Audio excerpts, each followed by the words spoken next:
Tetapi bukan itu yang dimaksud oleh syariat. Yang dimaksud oleh syariat adalah hilal syar'i. Ada persyaratannya, harus bisa dilihat. Kalau tidak bisa dilihat, maka sempurnakan bulan Sya'ban 30 hari. Ini contoh pertama yang mirip. Contoh kedua, seperti kasus yang pernah terjadi di zaman Nabi SAW. Dalam syariat, kalau pasang suami istri menikah syar'i, kemudian istrinya berzina, si A punya istri secara syar'i, ternyata si A ini istrinya berzina dengan laki-laki B, dan dia masih statusnya istri si A. Kemudian akhirnya hamil, dan si A tidak mengadukan kepada, dia tahu atau tidak tahu, enggak urusan, dan dia tidak mengadukan kepada pemerintah bahwasanya istrinya berzina. Dia tidak mengadukan. Kemudian akhirnya istrinya mengandung, kemudian melahirkan. Dan anaknya mirip si B. Anaknya mirip dengan apa sih? Si B. Taib. Secara anak biologis DNA anaknya siapa? B. Tetapi secara syariat dia anaknya si A. Faham? Secara syariat dia anaknya si A. Syariat punya hukum tersendiri. Kata Nabi SAW, walil akhir hajar.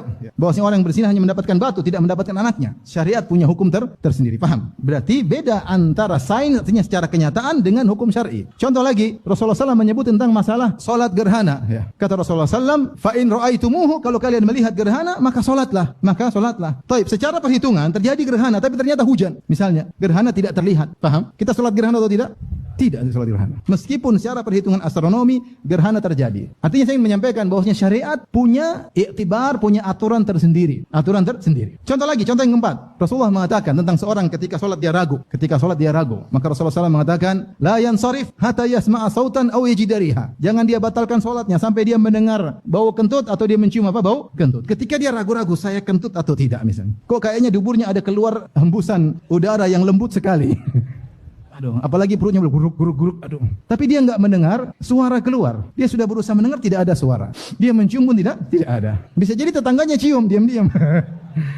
Tetapi ternyata dia lanjutkan sholat. Sholatnya sah atau tidak? Sah. Meskipun kenyataannya mungkin keluar. Secara sains keluar. Kalau dilihat di CCTV kemudian dipasang detektor ketahuan. Cuma ada aturan syariat, paham? Ada aturan syariat. Maka sebagian saudara-saudara kita yang berpatok pada adanya hilal, mereka berdalil dengan sains. Bahwasanya ilmu kita bisa tahu dengan hisab, dengan hitung-hitungan, maka meskipun 0, sekian derajat hilal sudah ada. Kita bilang enggak. Syariat memandang bukan hilal astronomi, tetapi hilal syar'i. Hilal syar'i ada syaratnya. Syaratnya harus terlihat. Jika tidak terlihat, maka menyempurnakan bulan Sya'ban berapa hari? 30 hari. Dan ini banyak nukilan ijma'. Nukilan banyak sekali tentang bahwasanya inilah ijma' dan tidak ada pendapat yang lain. Paham? Dan ini pendapat 4 mazhab. Oleh karenanya, insyaallah kita menentukan puasa atau Ramadan mengikuti pemerintah, karena pemerintah menggunakan metode ru'yatul apa? Hilal terlihat. Paham sampai di sini?